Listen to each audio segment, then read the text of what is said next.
sentez-vous libre d'envoyer une requête à info@st.digital ou alors joël@st.digital, gaston@st.digital, Anthony@st.digital, Jean-Philippe@st.digital, dans le nom de votre commercial ou de votre contact à st.digital@st.digital. Donc, à ST Digital, on utilise les prénoms, c'est plus facile à retenir comme ça.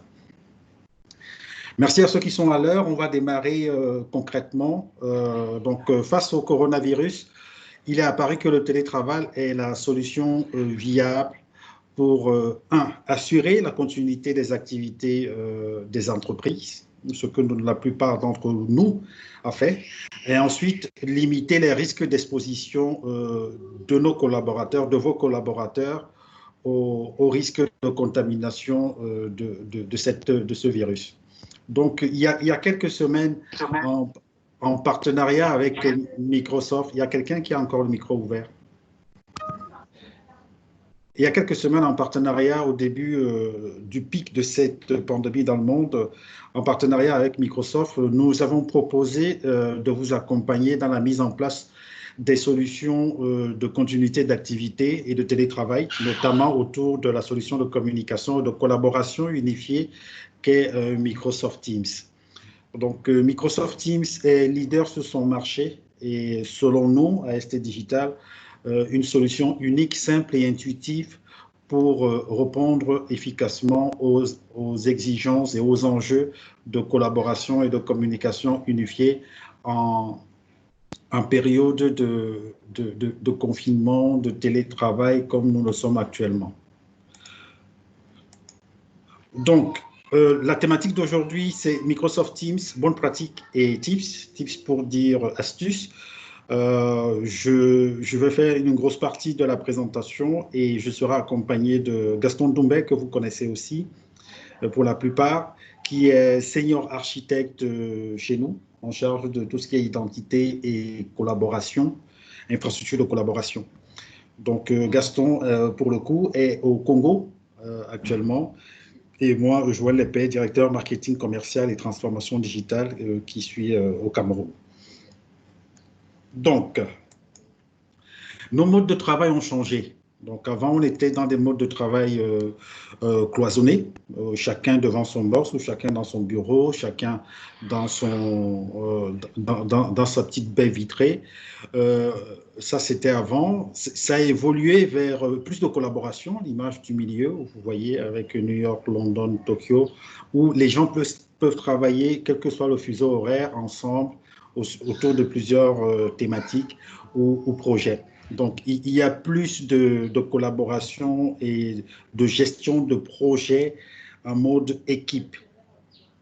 Mais maintenant, avec la pandémie, toujours aujourd'hui, on est en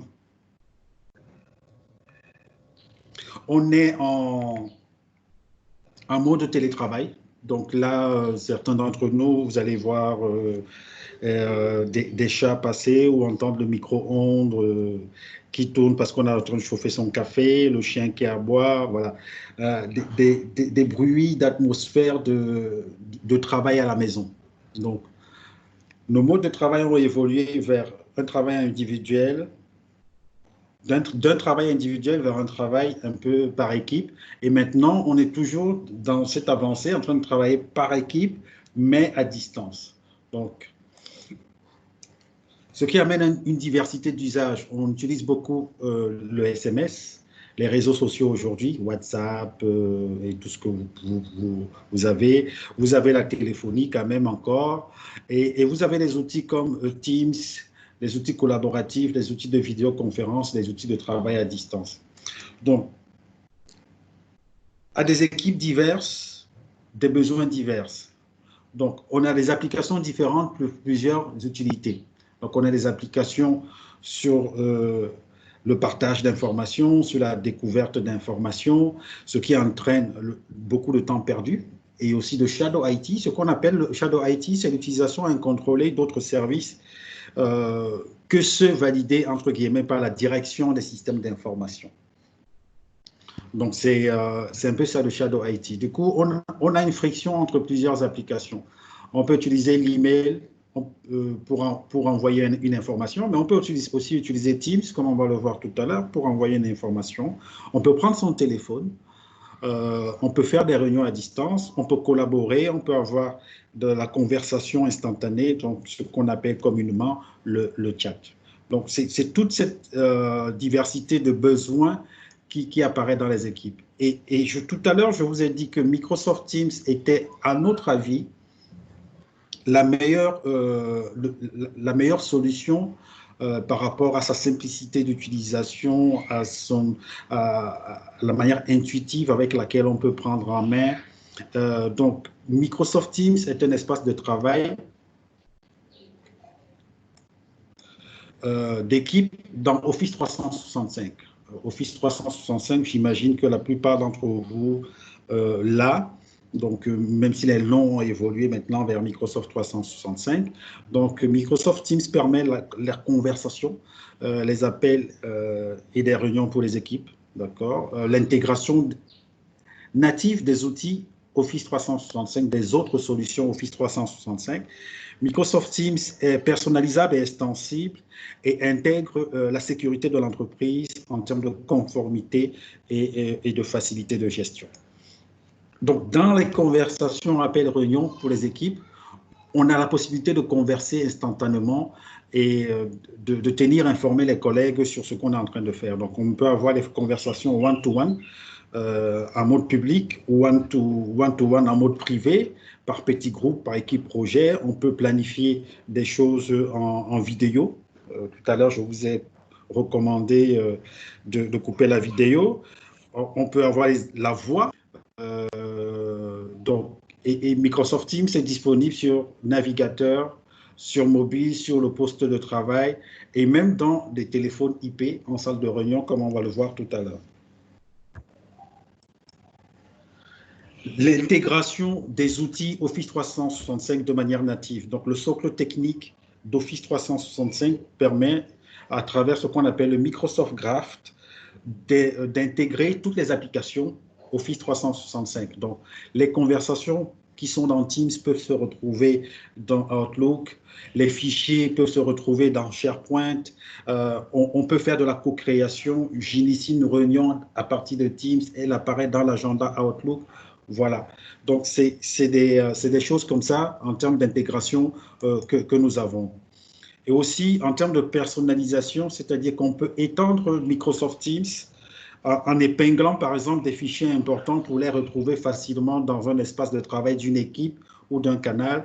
On peut ajouter des robots qui travaillent pour le compte d'une équipe, d'accord? Un robot, par exemple, qui permet de répondre quand je ne suis pas devant ma machine pour dire Joël n'est pas devant sa machine, il va vous répondre quand il va revenir. C'est des petites choses comme ça. La sécurité de l'entreprise en termes de conformité et de facilité de gestion, pour dire qu'on intègre les annuaires d'entreprise et tout ce qui va comme conformité, comme norme de conformité avec les réglementations en vigueur en Europe, aux États-Unis, mais aussi dans nos pays, dans nos contrées. D'accord? Donc, ça, c'est rapidement présenté au Microsoft Teams. Maintenant, nous avons identifié 10 bonnes pratiques, déjà par rapport à notre propre utilisation, mais aussi par rapport à votre utilisation, ce que nous avons remarqué de ce que vous en faites, et en combinant le tout avec ce que Microsoft propose en termes de bonnes en termes de bonnes pratiques. Donc, il y en a 10. Je vais les parcourir rapidement.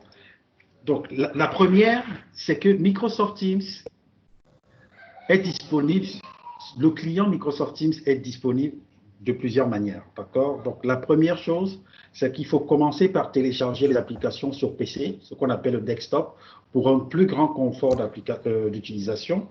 Ensuite, avec l'application mobile que je vous conseille aussi de télécharger, parce que je l'ai sur mon téléphone portable, et très facile d'utilisation, vous pouvez recevoir des notifications vous permettant de ne rien manquer quand vous êtes en situation de mobilité ou de participer à ce webinaire en situation de mobilité. D'accord? Imaginez votre PC ne marche pas, il y a une coupure électrique, vous pouvez vous connecter à ce webinaire à partir du client mobile Microsoft Teams sur votre téléphone, iPhone, Android, que sais-je encore, ou Windows Phone, pour ceux qui en ont encore. Donc, l'application mobile vous permet de suivre aisément les réunions à distance, de passer les appels one-to-one, de travailler en mode projet, de consulter un projet.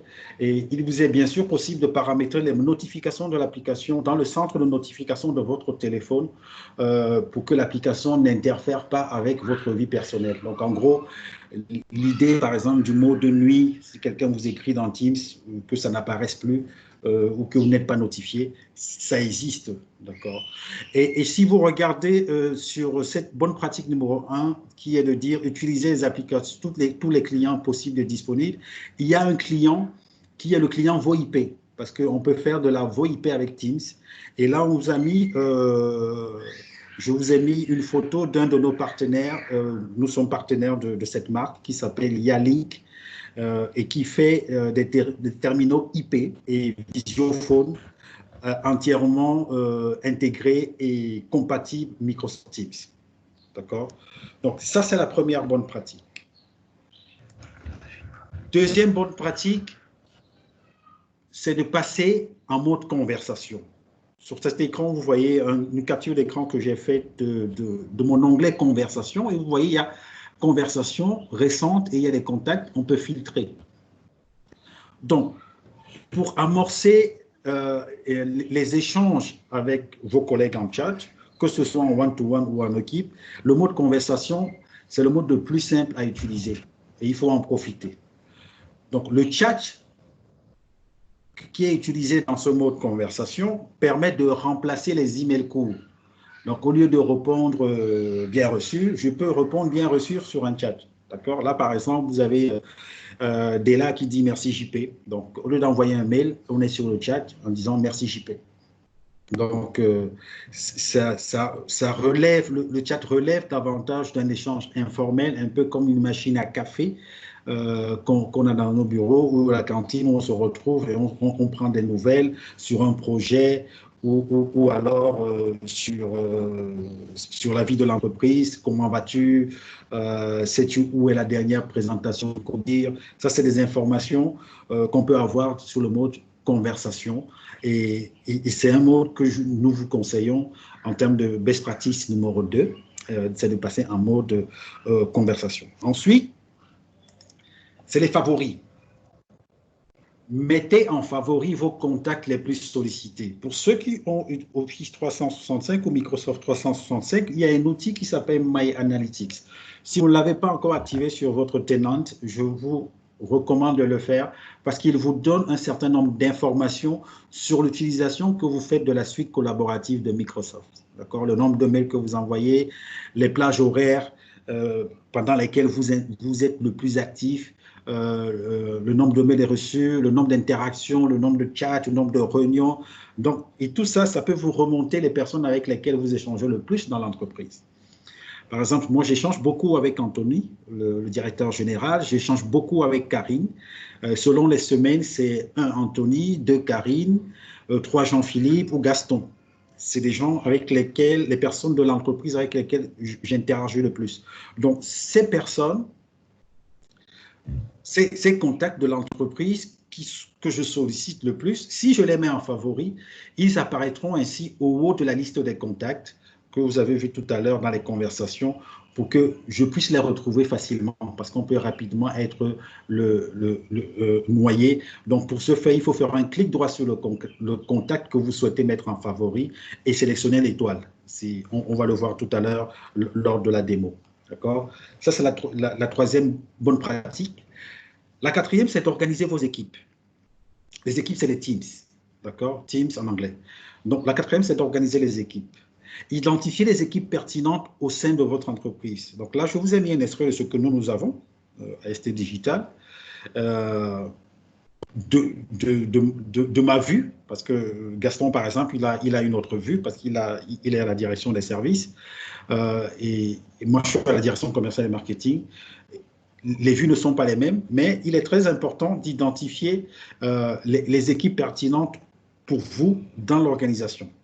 Et les membres des différentes équipes doivent avoir un objectif commun. Bon, ça, on le sait.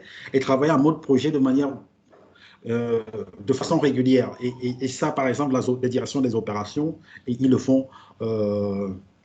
ils le font tout le temps, la direction commerciale aussi. Donc, par exemple, on a les équipes marketing qui travaillent ensemble sur le lancement, sur le lancement d'un nouveau produit. On travaille sur le lead generation. L'équipe service peut travailler sur un projet intranet, sur la performance réseau, sur l'architecture. Donc, organisez les équipes en fonction des projets que vous avez. Cinquième bonne pratique, c'est comment est-ce que je vérifie que quelqu'un a lu mon message? Un peu comme il y a un adage qui dit au Cameroun, laissez quelqu'un en mode lu.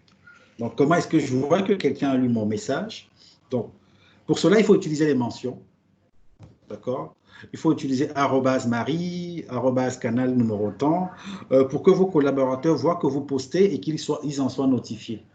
Quand je fais @Gaston, il voit il reçoit une notification en disant Joël t'a écrit. Je reçois la même notification quand je ne suis pas connecté dans mon email. Donc, pour être notifié dès qu'un message est publié, il y a un micro qui est ouvert. Merci.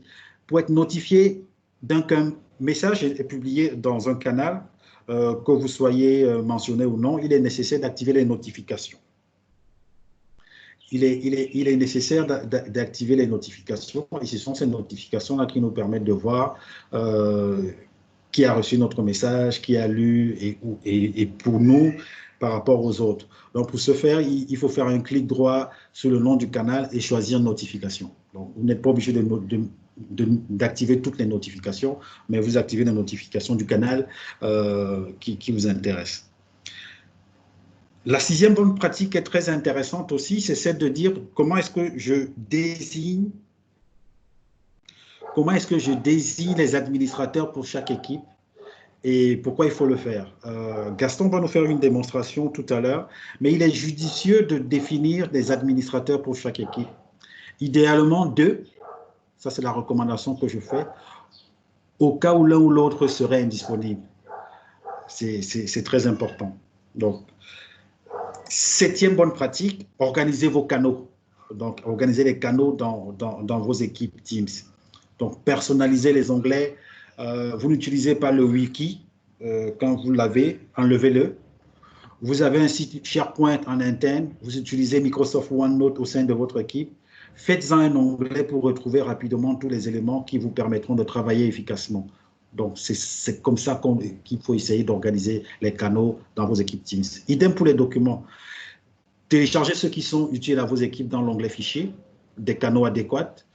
Ce sera ainsi plus facile pour les membres de chaque équipe d'y avoir accès, de travailler en coédition, de co-créer autour de ces fichiers et d'échanger. Je prends par exemple un fichier de budget, d'accord? Mettez-le en onglet dans vos canaux pour que tous ceux qui sont membres de l'équipe puissent avoir directement accès et pas que chacun vienne uploader à chaque fois. La personnalisation, on va en faire une démonstration tout à l'heure. Donc, il est possible d'aller plus loin avec la personnalisation des applications. Donc, sachez que vous pouvez connecter les applications il y a beaucoup d'applications. Microsoft a signé beaucoup de partenariats avec des éditeurs tiers pour vous permettre d'intégrer un certain nombre d'applications. Là, je vous ai mis par exemple OneNote sur mon Teams. J'ai OneNote, j'ai le Shift. Shift, c'est l'outil de gestion de cartes dans Microsoft Teams. Vous avez Stream qu'on utilise actuellement pour enregistrer ce webinaire et qu'on vous mettra à disposition en mode replay sur YouTube, d'accord? Donc, il y a le wiki. À droite, il y a d'autres solutions tiers que j'ai présentées. Et on va en faire une démonstration tout à l'heure avec une approche gestion de projet, comment on ajoute des outils tiers de gestion de projet dans un environnement Microsoft Teams. Neuvième bonne pratique qui est plutôt une recommandation, Microsoft Teams n'est pas un réseau social d'entreprise. D'accord? Dans l'univers Microsoft, le réseau social d'entreprise s'appelle Yammer. Microsoft Teams n'est pas un réseau social d'entreprise. Et ça, c'est quelque chose qu'on a remarqué aussi. Les équipes ne doivent pas trop comporter des membres. Ça ne sert à rien de faire une équipe de 250 membres. Ce n'est plus vraiment une équipe, ça. Je ne sais pas comment on peut l'appeler. Donc, ce n'est pas une bonne pratique, d'accord? Il est préférable de limiter le nombre de participants à maximum 25-30 pour ne pas noyer les messages, parce qu'après, on ne se retrouve plus. Et Teams, c'est équipe. Faire des équipes de 5, 15, 20 personnes, quand on va au-delà de 30, on rentre dans les problématiques différentes de réseau social ou de communauté. Et les communautés dans l'environnement Office 365, c'est Yammer. Les communautés, on peut les retrouver dans SharePoint. Donc, voilà les problématiques comme ça.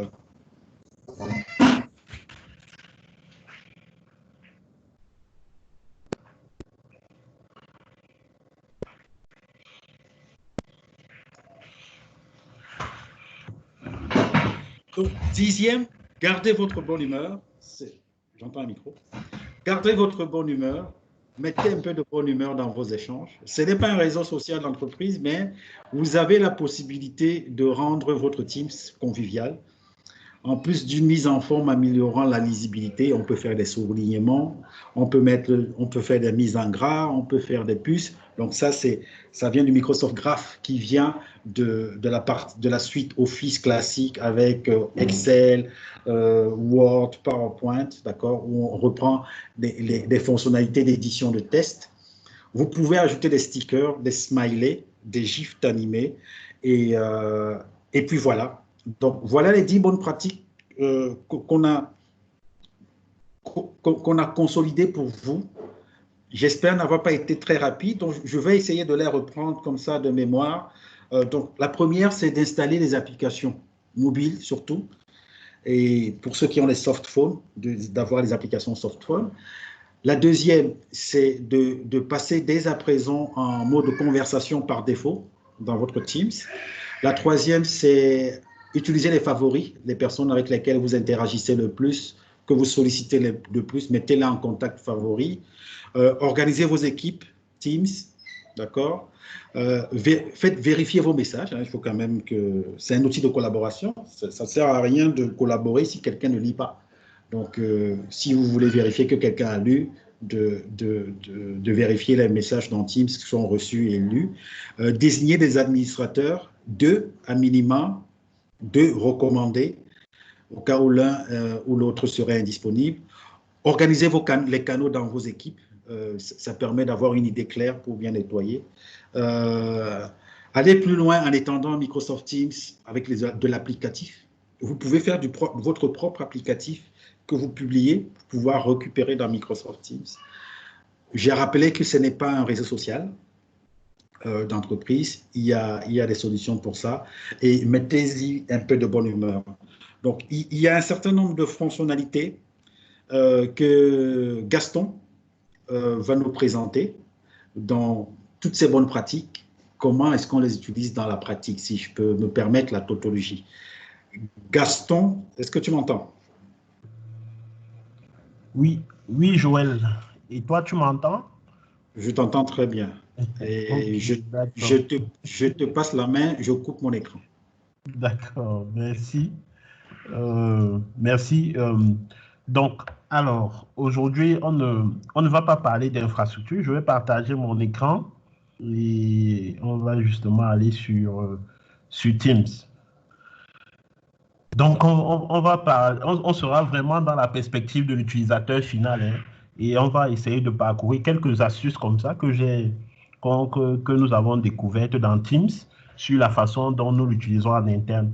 Et j'espère qu'à la fin de cette séance, nous aurons aussi des gens qui pourront partager des choses et d'autres qu'ils ont découvertes dans Teams. Il faut dire que Teams, c'est un produit qui est en développement continu. Donc, c'est rare comme produit d'avoir de le voir une fois ou d'utiliser une ou deux fonctions et de se dire que c'est terminé.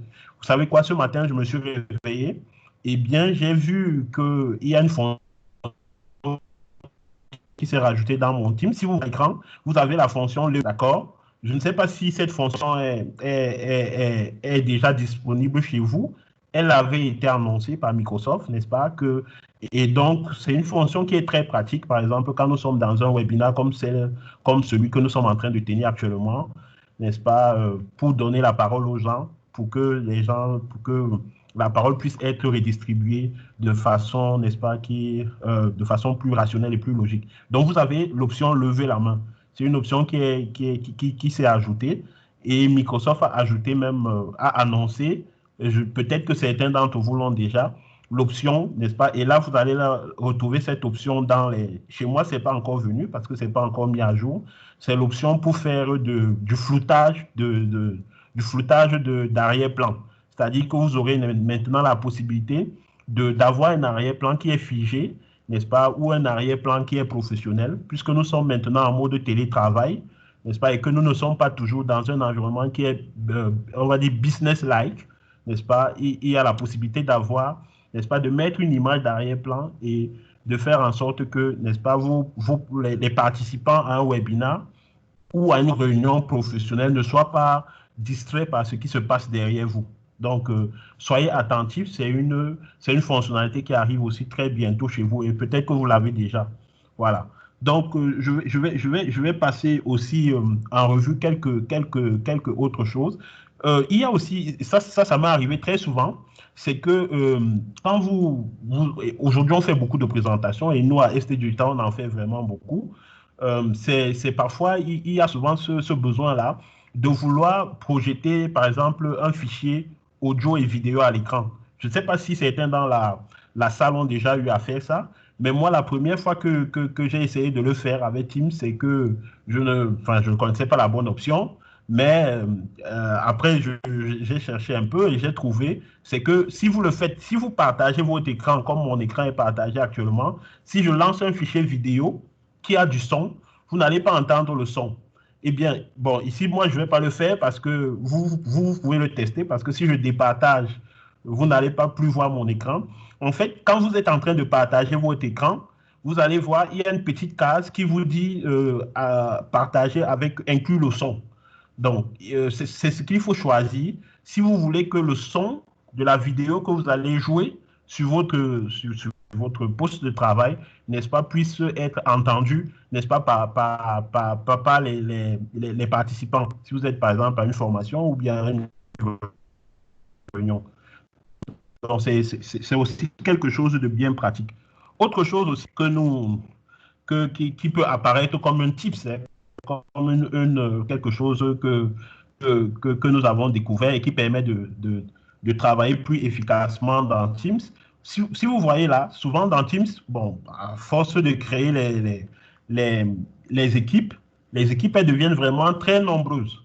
Et parfois, beaucoup de gens n'ont pas, ils ne perçoivent pas le fait que, parce que si vous êtes par exemple intéressé par l'équipe opération, ce que vous pouvez faire, c'est ce que je vais faire là tout à l'heure à l'écran, vous pouvez porter l'équipe opération, donc vous avez le glisser, déplacer, n'est-ce pas? Vous pouvez déplacer les équipes comme vous voulez, de telle sorte que vous avez l'équipe, n'est-ce pas, qui vous concerne ou l'équipe qui vous intéresse le plus, qui est toujours située, n'est-ce pas, au plus haut de la hiérarchie.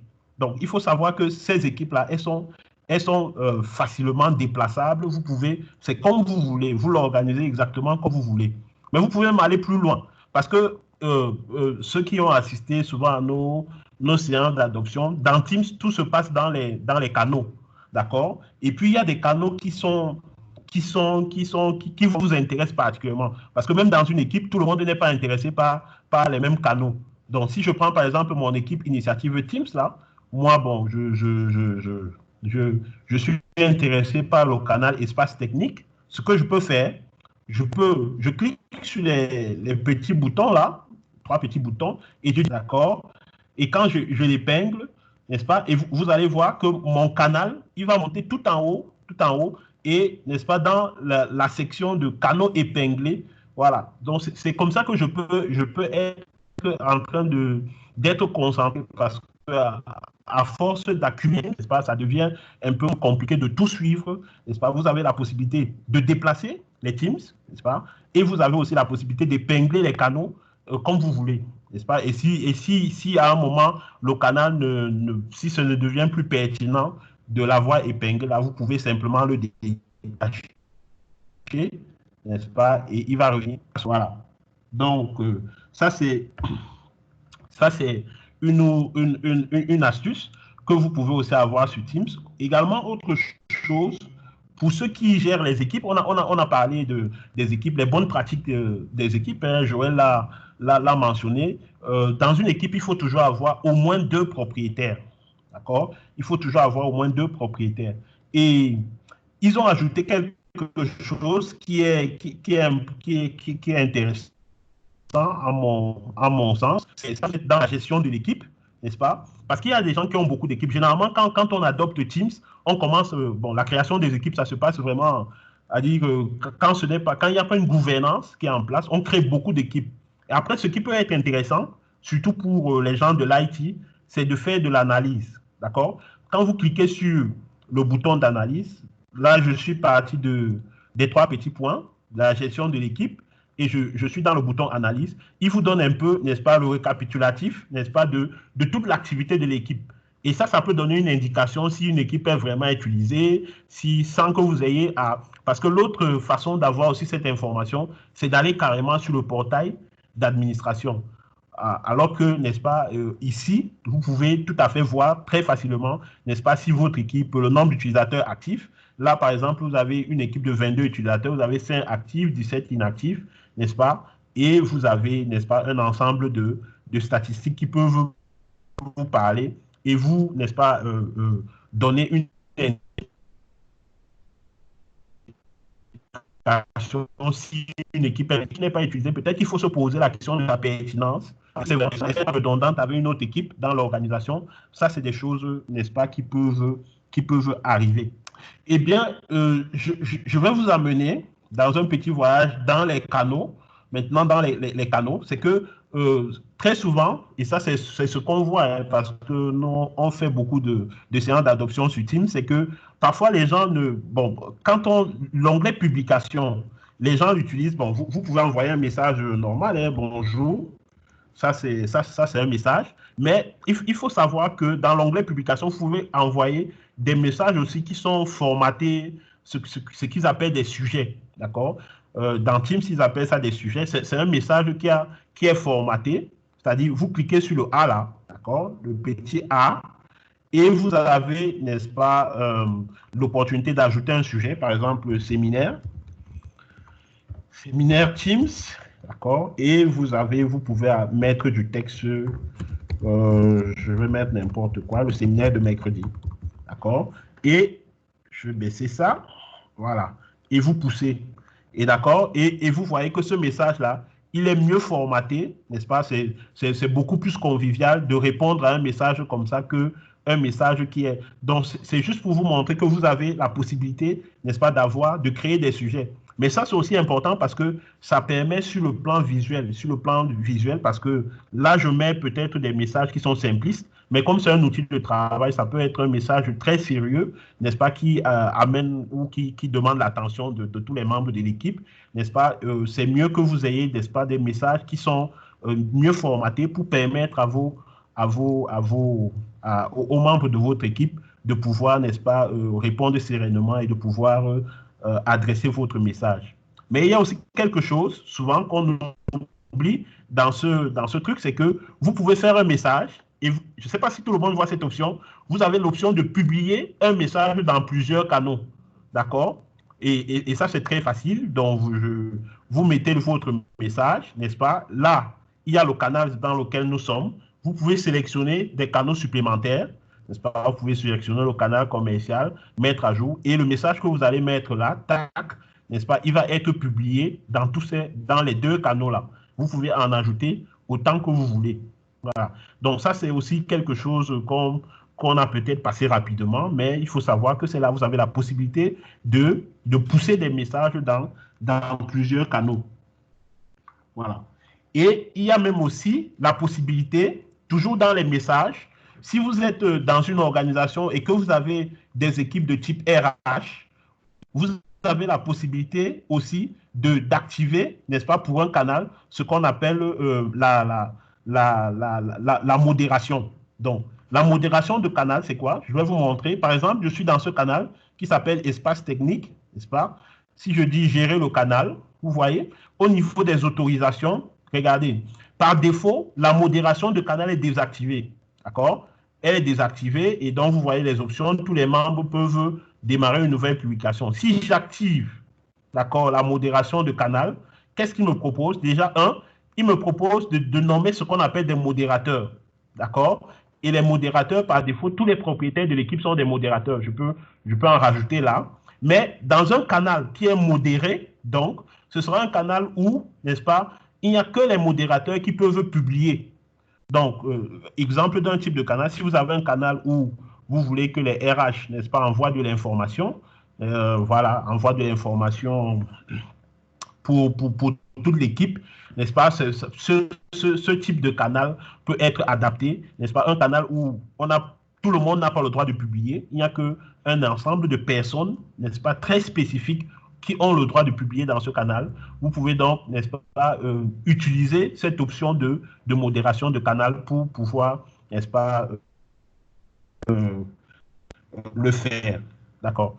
Je vais désactiver. Je ne vais pas activer la modération pour ce canal-ci. Après, vous avez aussi des choses qui sont très aussi des astuces comme ça qui viennent par exemple, nous faisons beaucoup de présentations, beaucoup de réunions à distance. Vous avez aussi la possibilité de zoomer, n'est-ce pas? Quand vous faites un contrôle plus, je ne sais pas si ça zoome chez vous là, voilà, juste contrôle plus, ça vous permet de zoomer. Et vous pouvez revenir avec contrôle moins. Donc, vous avez un ensemble de raccourcis. Moi, qui est tout dans les formations et autres, c'est quelque chose qui est très pratique, n'est-ce pas? La possibilité de zoomer pour que les gens puissent bien voir, n'est-ce pas, ce qu'ils sont en train de faire. Et la possibilité par exemple là, de définir le message, voilà. Que parfois, parfois des collègues veulent pouvoir me solliciter en journée et quand j'ai un programme qui est tout à fait arrêté, peut-être un rendez-vous client, ce que je fais souvent, c'est que je définis le message de statut. Je définis un statut, c'est-à-dire je tape là, je dis par exemple que je serai en formation ou en session de formation avec XX tel client et je dis afficher ce message lorsque des personnes m'envoient des messages et tu vas effacer le message après 4 accords. Et ça permet de définir ça. Et qu'est-ce qui se passe quand vous activez cette option? Quand quelqu'un vous sollicite sur Teams, salut Gaston, est-ce qu'il y a tel dossier de tel client? Donc, il reçoit, n'est-ce pas, immédiatement, n'est-ce pas, en réponse, le message que j'ai tapé dans mon statut, n'est-ce pas, dans mon statut, n'est-ce pas, ou dans mon message de statut. C'est aussi une option qui peut être pratique pour vous, pour, n'est-ce pas, puisqu'on est dans un esprit de collaboration, il faut être capable de communiquer, par exemple, sa disponibilité ou son indisponibilité. Et d'ailleurs, dans cette petite fenêtre-là, il y a aussi quelque chose qui est souvent pratique dans les paramètres, c'est qu'il ne faut pas oublier que, par exemple, si vous êtes quelqu'un qui est plus à l'aise avec l'anglais, vous pouvez changer la langue du logiciel, de votre logiciel Teams. Et ça, c'est souvent dans les paramétrages. C'est pas souvent un endroit où... En général, les paramétrages sont bien faits, les paramétrages par défaut, mais il y a quand même des paramétrages, par exemple, sur la langue. Là, vous avez, n'est-ce pas, un paramétrage, n'est-ce pas? Un paramétrage sur la langue, c'est-à-dire vous pouvez déterminer la langue de votre application. Ça va changer votre logiciel, par exemple, en anglais ou en français. Et vous pouvez aussi définir la langue du clavier pour être plus à l'aise, n'est-ce pas? Moi, par exemple, j'ai un clavier qui est anglais-américain. Et donc, vous voyez que mon logiciel est configuré pour utiliser un clavier anglais-américain. Donc, ça, c'est souvent l'une des options, on va dire, qui peut être nécessaire de mettre à jour. N'oubliez pas aussi de mettre la petite photo. La petite photo, il y a quelqu'un qui dit que ça participe de la politesse des réseaux sociaux, ou enfin, pas de la politesse des réseaux, n'est-ce pas, de mettre la petite photo parce que ça permet d'avoir une autre expérience. Sur le plan de l'expérience utilisateur, c'est vraiment utile d'avoir la photo, surtout dans les grandes organisations. C'est toujours important de mettre un nom sur un visage. Donc, c'est de petites choses comme ça qui peuvent paraître anodines, mais qui sont très importantes. Quand on fait une réunion et qu'on a la photo de la personne qui parle, c'est toujours plus agréable. Voilà. Donc, autre petite astuce qui peut vous servir, c'est que généralement, quand vous êtes là, je suis dans un canal, voilà, et l'onglet publication du canal. Au fur et à mesure, vous voyez, là les gens postent des communications. Quand ces communications montent, à un moment, elles vont disparaître de votre écran.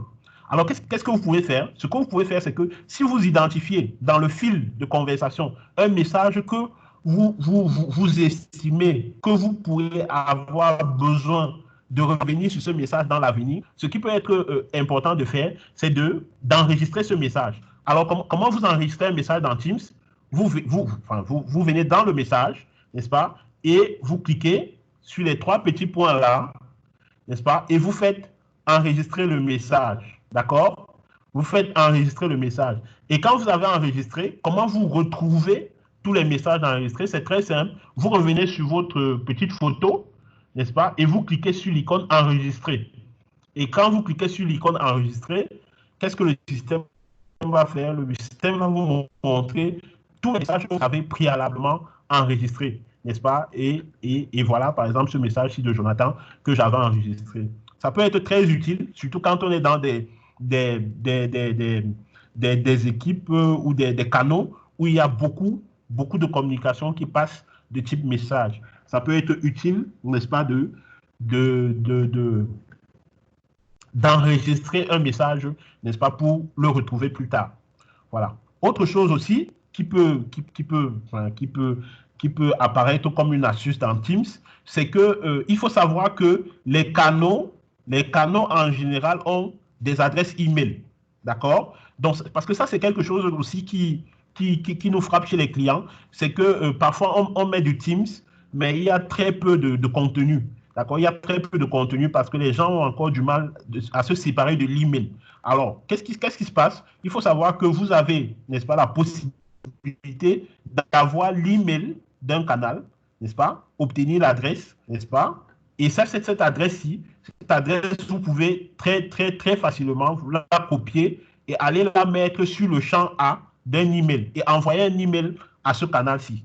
D'accord? Ça aussi, c'est tout à fait possible d'envoyer un email à un canal directement et l'email, même s'il a une pièce jointe, s'il a une pièce jointe, il va s'afficher là comme là. En réalité, ça, c'est un email qui est venu avec une pièce jointe. Donc, vous avez le texte du message et la pièce jointe, en réalité, se retrouve très souvent dans l'onglet fichier, n'est-ce pas? Même si vous pouvez avoir, n'est-ce pas, un visu de truc. Vous avez la pièce jointe qui va ici, dans ce répertoire par défaut qui est créé email message.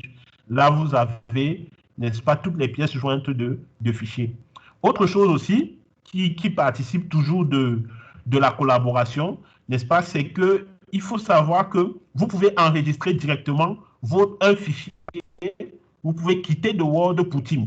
Comment ça se fait?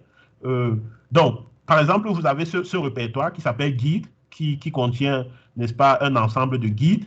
Ce que vous faites, si vous voulez enregistrer un dossier à partir de votre logiciel Word dans Teams, ce que vous faites, c'est que vous prenez l'adresse de ce dossier. Donc, généralement, ce que je fais, c'est que je dis copier le lien, d'accord? Prenez le lien SharePoint, parce qu'en réalité, les dossiers dans Teams sont gardés dans SharePoint. Donc, vous copiez ce lien-là, vous copiez, d'accord? Et ce que vous faites, c'est que quand vous avez votre fichier Word, là, il faut que je départage peut-être mon écran. Quand vous avez votre fichier Word, là où vous faites enregistrer, n'est-ce pas? Là où vous faites enregistrer, vous donnez la localisation exactement comme vous faites enregistrer sur C ou D ou E. Vous collez là et directement, votre fichier va se pointer, n'est-ce pas, vous allez avoir votre fichier qui va venir se mettre dans votre espace sur Teams. Ça c'est quelque chose aussi qui est important parce que parfois, certains trouvent fastidieux de finir un fichier dans Teams, qui veulent pourtant garder dans Teams, de finir un fichier et de venir ouvrir Teams et de le charger. Parce que l'autre façon aussi, c'est de faire ça, n'est-ce pas, et de charger, n'est-ce pas, le dossier directement à partir de trucs. Donc, il est tout à fait possible d'enregistrer directement dans Teams. Voilà. Et autre chose aussi qui peut paraître comme une astuce, c'est la capacité de Teams à s'ouvrir, n'est-ce pas, à l'extérieur. Comme Joël l'a dit tout à l'heure, c'est que vous pouvez connecter tout un ensemble d'applications à votre Teams. Si je prends par exemple mon canal là, Phone, mon canal que j'appelle Phone, et que je clique sur plus, n'est-ce pas? Si je clique sur plus, je vais connecter par exemple. En fait, quand vous cliquez sur plus, vous avez un ensemble d'applications. En général, les premières applications sont les applications de l'écosystème Microsoft, donc des choses qu'on reconnaît, Excel, Word, et ainsi de suite, n'est-ce pas? Et vous avez un ensemble d'applications de l'écosystème, c'est-à-dire des gens qui créent des connecteurs, n'est-ce pas, qui vont venir des connecteurs qui vont venir se mettre sur Teams, n'est-ce pas, et pouvoir, n'est-ce pas, étendre l'application Teams. Alors, nous on va mettre, c'est une application de Microsoft qui s'appelle Planner. Je ne sais pas si vous connaissez. Planner, c'est une application qui permet de faire du management visuel de projet, n'est-ce pas, avec moins de complexité que Microsoft Project, mais qui est très facile aussi à prendre en main, n'est-ce pas, pour les gens qui aiment ou qui travaillent dans les projets. Donc là, je vais mettre plan test. Donc là, qu'est-ce que j'ai fait? J'ai cliqué sur plus et je choisis une application qui s'appelle le planificateur. La semaine dernière, webinaire sur les outils Power Apps. Vous pouvez aussi concevoir connecter exactement de la même façon, n'est-ce pas? Donc, je vais créer un plan, n'est-ce pas? Le plan va donc s'adapter à mon canal. Le temps. Voilà. Il y a un peu de l'effet démo. Espérons que ça va aller. Voilà. OK. Voilà. Les dieux de la démo étaient avec. Voilà donc notre plan, notre planificateur ou notre outil planeur. En fait, c'est un outil qui est il est très facile à comprendre parce qu'il fonctionne un peu comme en fait, c'est qui vous permet d'organiser les tâches et d'assigner les tâches, n'est-ce pas, à un ensemble de personnes. Normalement, ce qui se passe, c'est que autour, vous appelez des blocs, et là où vous voyez à faire. Par exemple, imaginez que nous ayons un projet, comment dire, ce webinaire, en général, c'est un projet où on a des tâches, on va dire, liées à l'infographie. D'accord? Voilà, ça c'est un compartiment, donc c'est un ensemble de tâches. Et puis, on a des tâches qui concernent, par exemple, les présentateurs. Donc, on va appeler ça présentateur. D'accord? Voilà, donc ça, ce que vous voyez là en haut, ce qu'ils appellent les compartiments, ça peut être considéré comme des groupes de tâches. Alors, qu'est-ce que vous faites dans ce planeur? Ce n'est pas un coup de planeur, je veux juste vous montrer une ou deux choses. C'est que vous ajoutez, n'est-ce pas, une tâche, n'est-ce pas, vous entrez le nom de la tâche. Par exemple, ici, on va dire concevoir le flyer. Parce que chaque séminaire, on fait une espèce de flyer. On va définir la date d'échéance, on va dire que c'était hier, et on va l'affecter à Jean-Philippe. C'est lui qui s'occupe des flyers. Désolé Jean-Philippe. Mais bon, donc voilà. Donc là je viens d'ajouter, et je peux en ajouter comme ça. Et si je vais ajouter, par exemple, préparer le contenu, d'accord? Je vais définir la date d'échéance, je vais dire que c'était, et je vais donc assigner cette tâche à Joël, d'accord? Et quand j'assigne cette tâche à Joël, Joël reçoit, n'est-ce pas, il reçoit un email, n'est-ce pas, avec, n'est-ce pas, qui lui dit que tu as une tâche qui a été assignée. Et ce qu'il peut faire, c'est que comme il est dans l'équipe, il peut venir modifier, n'est-ce pas, la tâche. Il va cliquer simplement sur le truc, il va modifier, ajouter un élément, s'il a des choses à dire, n'est-ce pas, comment ça s'est déroulé, et si elle est terminée, si elle est démarrée en cours, ainsi de suite, ainsi de suite. D'accord? Et quand c'est bien fait, n'est-ce pas, vous avez, n'est-ce pas, une espèce de tableau de bord, n'est-ce pas, de projet, et ça, c'est un affichage tableau. Après, vous avez l'affichage graphique, après, vous avez un affichage planning. Donc, bon, si vous êtes intéressé par cet outil, on peut en faire une, n'est-ce pas, une formation plus élaborée pour ceux qui sont. Mais l'idée ici, c'est que vous pouvez partir de votre canal Teams, l'étendre avec des applications de ce type, n'est-ce pas? Là, on a pris Planner, mais ça pouvait être n'importe quelle autre application de l'écosystème pour pouvoir, n'est-ce pas, on va dire, étendre les fonctionnalités de l'outil. Voilà. Donc, ça c'était très, très, très important. Et est-ce que je peux finir peut-être avec une dernière astuce là? C'est que, en fait, chez Microsoft, l'idée, c'est que Teams doit devenir le client universel. Teams doit devenir le client universel. Donc, toutes les interactions qu'on a enfin, les interactions dans le monde de l'entreprise, hein, c'est-à-dire le mail, la voix, la vidéo, ainsi de suite, tout doit pouvoir être réalisé à partir de Teams. Eh bien, parfois, certaines personnes oublient, mais il faut savoir que c'est possible. C'est-à-dire que, par exemple, qu'est-ce qui se passe? C'est que là, j'ai mon collègue Jonathan, n'est-ce pas? Et regardez tout le type d'interaction. Si je clique sur la petite enveloppe, n'est-ce pas, ça, je pense que certains, beaucoup le connaissent, c'est que je vais avoir une conversation privée avec lui, je peux l'appeler en vidéo, en audio. Mais il ne faut pas oublier la petite enveloppe, elle est là, n'est-ce pas? Évidemment, vous pouvez lui envoyer un mail, n'est-ce pas? Maintenant, il faut que votre email, n'est-ce pas? Il faut que l'email, que votre client email soit configuré par défaut dans les applications par défaut de Windows 10, n'est-ce pas? Parce que par défaut, sur Windows 10, il lance le client par défaut de Windows 10. Donc, vous pouvez configurer votre Outlook très facilement, n'est-ce pas? Et à partir de Teams, n'est-ce pas? Et avoir dans Teams comme une, une plateforme tournante pour avoir tous les types d'interactions. Si je veux avoir une conversation privée avec mon collègue, je peux le faire. Si je veux lui envoyer un mail, je peux le faire. Si je veux lancer une réunion audio, vidéo, je peux aussi le faire. Donc, voilà. Voilà quelques astuces. Je n'ai pas la prétention d'avoir tout montré. Peut-être que, n'est-ce pas, si vous avez aussi des astuces à partager, n'est-ce pas, on est preneur. Mais comme je disais, Teams, c'est un produit qui est en constant développement. Tous les jours, il y a une fonctionnalité qui est ajoutée.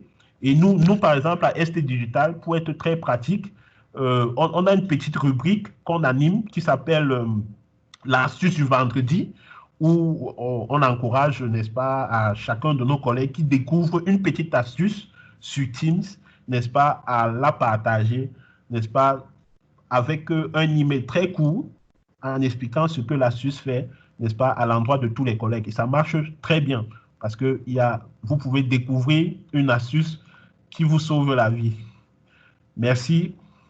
Et je pense que je vais remettre la parole et s'il y a des questions ou des questions, et on pourra les prendre. Merci à vous. Merci de votre aimable attention. Merci Gaston. Je sais que tu n'as pas montré toutes tes astuces. Oui, bon. Tu en as un paquet, mais l'essentiel, c'est de rester dans le temps imparti. Je voudrais savoir si parmi vous, il y a des gens qui ont des astuces qu'ils utilisent et qu'ils aimeraient partager avec nous, ou alors des questions. Monsieur Kosoko, ou s'il y a même une astuce, ou s'il y a une astuce qui a retenu l'attention, je ne sais pas. Ça peut être aussi intéressant de savoir. Tout à fait. Tout à fait. Donc, vous avez le droit de poser des questions. Pour l'instant, il y a une seule question, c'est M. Kosoko qui veut intégrer Microsoft Forms à Teams. C'est bien ça? Bonsoir. Oui. Ok, bonsoir, monsieur Bonsoir. Lepley. Mm. D'accord. Alors, ma question, c'était de savoir, parce que j'ai reçu l'invitation de Est Digital. Je me Ouais. suis inscrit via Microsoft Forms. Et quand je Oui. l'ai fait, ça a intégré, l'invitation est venue dans mon Outlook. D'accord? Donc, ça s'est Mm. intégré dans mon calendrier. Je voulais avoir, Ouais. je n'ai pas eu le temps de rechercher, mais je voulais avoir, comme ça m'est venu en tête, j'ai pensé à demander ça.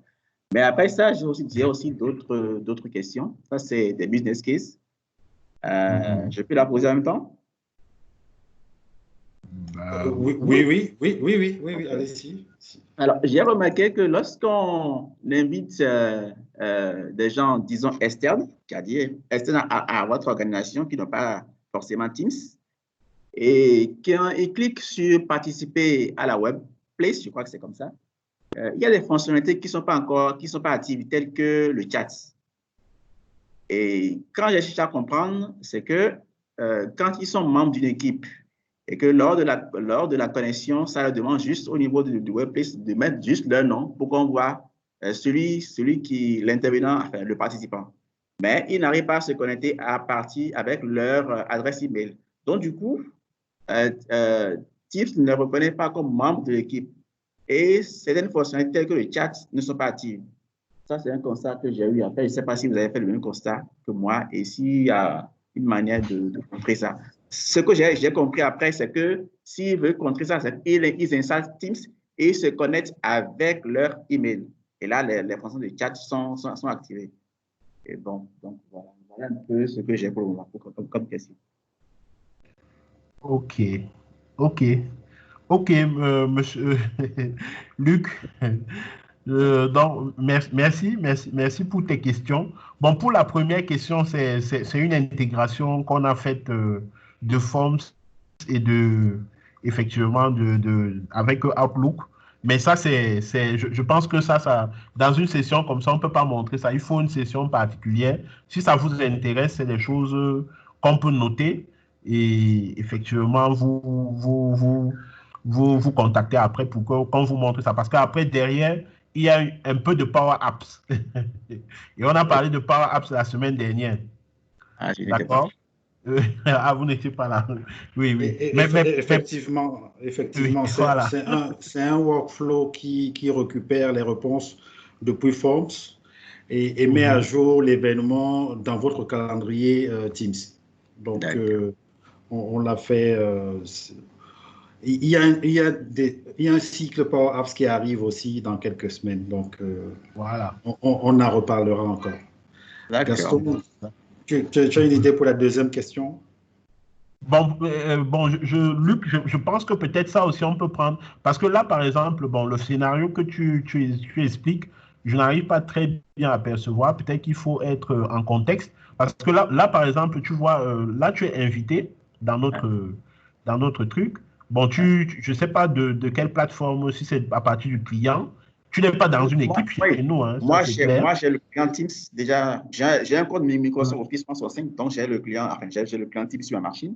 Mais ceux qui n'ont pas le client et D'accord. qui ont la possibilité, à partir du lien, de participer à la workplace, Oui, si ils ne se connectent pas, ils n'ont pas la possibilité, Microsoft Teams, au niveau du workplace, ne leur donne pas la possibilité de se connecter avec leur adresse email qu'ils ont envoyée pour les intègre dans l'équipe ou dans le canal. Donc, du coup, d'accord, Teams ne le reconnaît pas comme membre de l'équipe. d'accord. C'est la conclusion que moi je suis arrivé à tirer. Et donc, du coup, Hum. c'est une possibilité que le chat ne soit pas active.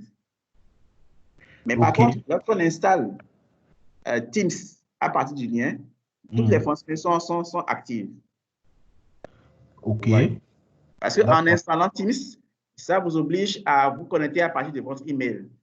D'accord? Et Ouais. vous acceptez tout, vous configurez votre Teams. Et du coup, l'équipe auquel vous appartenez apparaît directement dans votre Teams. Et voilà, vous avez les fonctionnalités actives. OK. Bon, je pense que c'est un cas qu'on peut voir. Effectivement, vous avez raison sur un point, c'est que vous avez des systèmes de messagerie, effectivement, qui ne sont pas capables de se connecter en tant qu'invité. Mais les systèmes de messagerie qui sont usuels comme Google ou bien Yahoo, peut-être qu'il y a des gens dans la salle qui se connectent à travers un Voilà. email Google. Ce serait bien qu'ils fassent un retour. Mais les systèmes comme ça et aussi, effectivement, les emails de la plateforme Outlook, donc Outlook.com, Outlook FR, ainsi de suite, et Office 365, effectivement, peuvent se connecter facilement en tant qu'invité à ce type de réunion. Il est possible que, dans le cas que vous soulignez, effectivement, qu'il y ait certaines limitations. OK. Mm. Et une dernière question. Mm. Qu'est-ce qui va se passer après? Je sais qu'actuellement, Teams est libre. Enfin, c'est gratuit ou jusqu'à une OK. certaine période. D'accord? Ceux qui ont la licence, est-ce qu'ils pourront toujours inviter des participants externes qui n'ont pas une licence? La capacité d'inviter des participants externes ne consomme pas de licence, monsieur OK. Kosoko. Voilà, ça ne consomme pas de licence. C'est une fonctionnalité qui est là dans Teams, elle est ouverte. C'est, n'est-ce pas, c'est pas une fonctionnalité qui consomme une licence. Oui, OK. effectivement, c'est souvent ce que beaucoup de gens pensent, mais ça ne consomme pas de licence, pas du tout. Donc, ça va fonctionner exactement de la même façon. OK. Que vous soyez en libre ou en payant ou en Office 365. Parfait. Voilà. Mais Allô? monsieur Kosoko, vous Oh, nous avez OK. pas dit vous n'avez pas dit l'astuce. Est-ce qu'il y a une astuce parmi celles qu'on a présentées qui a attiré votre attention? Oui. Bon, c'est vrai que j'étais sur beaucoup de choses et j'écoutais D'accord. l'audio. Je savais que j'allais après revoir l'enregistrement et réellement, D'accord. OK. il y a beaucoup de choses que j'ai OK. entendues. D'accord. OK. OK. D'accord. Allô? Oui, j'ai une question avant que vous ne preniez la parole. Est-ce qu'il y a des gens qui sont connectés par leur téléphone mobile? Vous répondez Oui. juste oui sur le chat pour voir. Ceux qui sont connectés depuis leur téléphone mobile. Allez-y avec votre question. Oui, allô, bonjour. Bonjour. Oui, moi, c'est Xavier Ndomo. J'ai une question, je ne sais pas si peut-être qu'elle est bête, mais j'aimerais savoir, à partir du moment qu'on crée une équipe, j'aimerais bien savoir où est-ce que sont logués les fichiers qui sont déposés dans les échanges dans une équipe. OK. Xavier? Oui, Oui, OK. Merci pour ta question.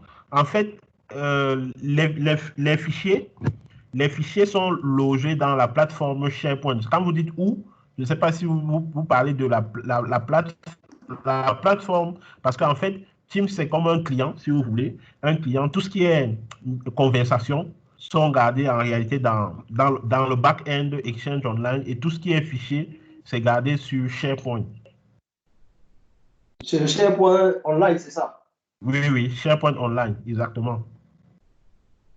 Est-ce que c'est possible d'avoir une architecture qui nous permette d'installer un SharePoint on-premise qui puisse aller récupérer ces informations-là sur le SharePoint online et le Oui, rapatrier sur le SharePoint on-premise? Est-ce qu'il y a une architecture ici, c'est possible? tout à fait, tout à fait. Ça s'appelle une installation de SharePoint hybride. Donc, ça s'appelle une installation de SharePoint hybride.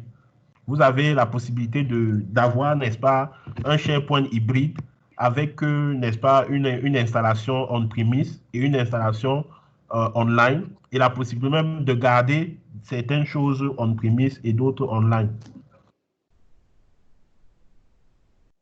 Ah, d'accord, merci. Mm.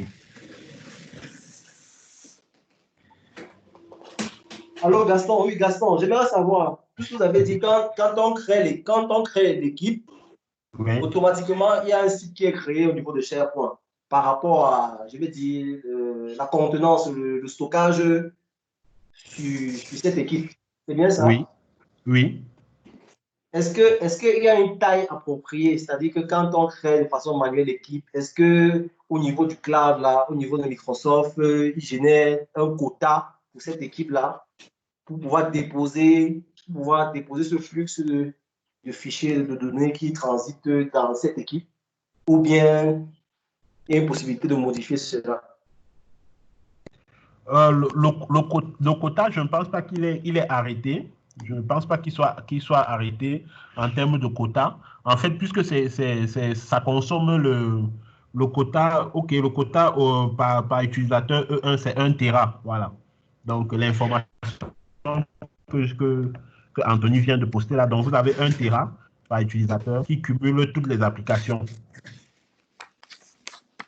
Si je comprends bien, Gaston, ça veut dire que si moi, Xavier Dormo, je crée une équipe, cette équipe-là fera fonction de mon quota à moi adressé dans ce cloud-là, dans Office 365. C'est-à-dire que je pourrais attribuer les 1 Tera là pour pouvoir faire ces échanges-là avec ma licence, c'est ça. Vous pourrez attribuer, je ne comprends pas bien le concept d'attribution dont vous parlez. Je veux dire, si je comprends ce que vous venez d'expliquer, si je crée une équipe aujourd'hui, oui, cette équipe sera adossée à mon quota, c'est-à-dire à mes 1 Tera d'utilisation. Oui. C'est ça? Oui. Ou bien ça sera affecté comment? Ça sera attribué comment? Le truc, c'est quoi? C'est que en fait, chaque fois que vous créez une équipe, ça crée surtout ça vous crée un espace sur SharePoint, d'accord? Et chaque fois que vous mettez de la donnée dans cet espace-là, vous consommez un espace de ce site SharePoint-là. Je ne sais pas si je me fais comprendre. Oui, je comprends. Maintenant, le quota sur SharePoint, là, je ne pense pas qu'il soit arrêté. Je ne pense pas qu'il soit arrêté. Je pense que ce quota-là, c'est l'ensemble. En fait, votre site ou votre équipe va grignoter une partie du quota du site, de tout le site SharePoint qui vous est alloué dans votre tenant. Oui. Tout à fait. Pour clarifier, si je peux me permettre d'intervenir, Armand. Comment tu fais pour savoir? Anthony à l'appareil. En fait, toute la logique O365 est par utilisateur. Okay. Ce n'est pas par instance, c'est par utilisateur. Donc, ce n'est pas par tenant, c'est ça? Oui, c'est par utilisateur. Toute la logique, c'est vous payez par utilisateur, vous ne payez pas par le tenant, vous payez par l'utilisateur. Donc, on va définir tous les quotas par utilisateur. Donc, une organisation qui a 10 personnes, elle peut aller jusqu'à ce que chaque personne a comme quota dans l'utilisation de ses tenants. Ah, d'accord, je comprends là-bas. Donc, en fait, l'équipe que vous allez créer n'a pas une limite, il n'y a pas une limite de taille. Par contre, chaque fois qu'un utilisateur va créer un document, lui, il ne peut avoir qu'une certaine limite de documents. Je n'ai pas bien compris, Anthony, s'il te plaît. Je dis chaque fois que, si un utilisateur crée une équipe, on ne va pas définir un quota pour cette équipe. Non. Par contre, quand l'utilisateur va créer un document, là, on va attribuer un quota à ce document-là, qui est rattaché à cet utilisateur. Ah, d'accord. OK. Aujourd'hui, il y a peu de problématiques sur l'utilisation de Office 365 et Azure. Microsoft ne semble, jusqu'à l'instant, ne pas donner véritablement de limites en termes de stockage. La façon dont ils sont en train de dimensionner leur infrastructure data center fait qu'on est plutôt porté à penser qu'il y aura pas de limite de stockage, mais il y aura des limites par utilisateur. Donc, c'est plus une logique commerciale qui dit que vous avez droit à un certain nombre de... Vous avez droit à un certain nombre de tailles par utilisateur par rapport à ce que vous avez payé, mais il n'y a pas d'inquiétude à avoir sur la capacité ou sur le stockage possible. On est plutôt de l'ordre de l'infini.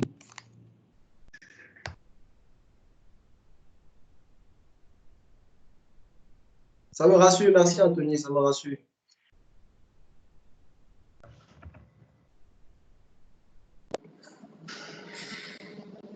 OK. Est-ce qu'il y a quelqu'un d'autre qui avait une question? Oui, allô? Oui. C'est Traoré Mohamed.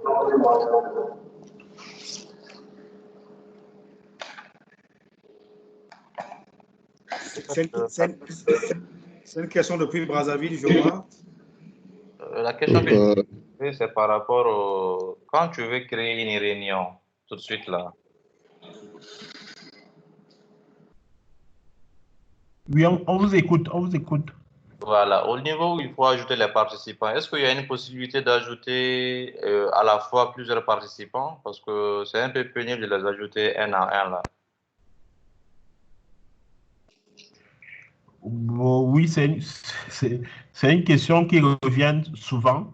Non, il n'y a pas de possibilité d'ajouter plusieurs participants.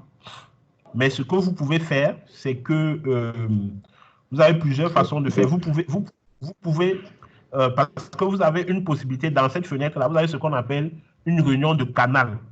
C'est-à-dire que si c'est une réunion, par exemple, qui est dans une équipe, vous pouvez la mettre dans le canal et à ce moment-là, tous les participants du canal vont voir, n'est-ce pas, la réunion qui est programmée. Parce que quand vous programmez une réunion de canal, elle apparaît dans le canal, n'est-ce pas, que tel a programmé une réunion à tel endroit.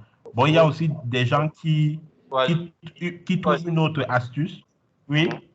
Pourquoi j'insiste sur Il y a des gens. Pourquoi j'insiste Pardon? Parce qu'avec ça, les sociétés vont directement recevoir les mails.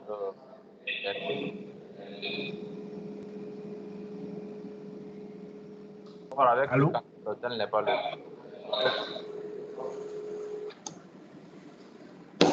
Je ne sais pas si c'est Traoré ou bien c'est Brazzaville qui parle. J'entends Traoré de très. Ah, d'accord. En fait, je vous entends de très loin. Ah, ok. Donc, je disais que le canal, voilà. ça, je sais déjà le faire, mais pourquoi j'insiste sur le fait de le faire avec les participants? Parce qu'avec ça, ils auront aussi la possibilité de le recevoir par mail. Oui. Voilà. Bon, ça aussi, c'est. Il y a aussi ce que d'autres aussi font pour contourner ça, c'est que vous programmez la réunion et à partir du moment où vous avez le lien de la réunion, vous allez sur Outlook et vous envoyez une invitation. Ça aussi, vous pouvez faire. Il n'y a pas une manière, voilà, vous pouvez aussi le faire comme ça. Effectivement, c'est une recommandation, c'est une question qui vient souvent, mais vous pouvez aussi le faire comme ça. D'accord, je vois. Ok, donc ma deuxième question, c'est par rapport à la compatibilité avec Yeeling. Comment ça se passe? Parce que moi, j'utilise déjà des équipements de Yeeling chez moi. Leur téléphone est. Donc, je veux savoir comment est-ce que ça va se passer pour coupler, quoi, pour faire le paramétrage, tout. Ça se passe dans Teams ou bien ça se passe sur le téléphone? Comment ça se fait? Bon, en fait, le truc, c'est que Yeeling a un ensemble de devices qui sont certifiés Teams. Je ne sais pas quel est le modèle de device que vous avez, mais on peut regarder parce que Yeeling a un ensemble de devices qui sont certifiés Teams. Vous avez même des devices où vous pouvez configurer carrément le Teams carrément sur le device, quoi.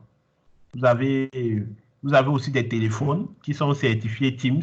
Je ne sais pas quel modèle de téléphone vous avez, mais ça, on peut regarder effectivement en offre et voir si votre device est certifié Teams. Et je voulais, nous sommes signaler que nous sommes partenaires Yeeling et donc on peut très bien vous accompagner sur cette problématique-là. D'accord. Parce que en plus des téléphones privés, oui, on a aussi l'équipement de visioconférence de Yeeling. D'accord. Oui. Ok. D'accord. Mohamed, vous nous appelez d'où, Traoré? De Vous nous appelez où? De Bamako. Oh, Bamako, Mali. Ok. D'accord. Je peux dire quelque chose, Gaston? Oui, tout à fait. Tout à fait, Alphonse. En fait, avec l'équipement Yearlink, comme il a posé, Gaston a très bien articulé, il a dit il y a des versions compatibles Teams, donc vous pouvez faire donc VoIP, donc il y a des versions que vous allez créer serveur et qui normalement va faire ces synchronisations avec Teams, ça va dépendre carrément de votre architecture et la façon de faire, il y a d'autres solutions à appliquer. Et vu la solution que vous voulez très bien appliquer et votre infrastructure, on pourrait bien adapter Yearlink avec votre solution VoIP ou Voice ou téléphonique. Donc, il y a plusieurs solutions. Peut-être on pourrait après ça vous proposer certaines solutions et peut-être si vous avez les équipements, vous nous dites quelle marque d'équipement vous avez, tout ça, et puis on essaye de voir la compatibilité et ce qu'il faut comme prérequis pour peut-être une installation de Yearlink avec Microsoft Teams. Il n'y a pas de problème. C'est bien noté. OK. OK. Bon, ma dernière question, c'était par rapport à l'option lever la main. Bon, depuis le début de la présentation, Oui. ça a déjà été résolu. Mais quand même, je n'ai pas reçu la mise à jour, donc on va attendre. Voilà. Oui, il faut attendre. Voilà. OK, d'accord. OK. C'est tout pour le moment. Donc, c'est pour avant la fin de la présentation, je pourrais avoir d'autres questions, mais pour le moment, c'est bon. OK. Merci, Traoré.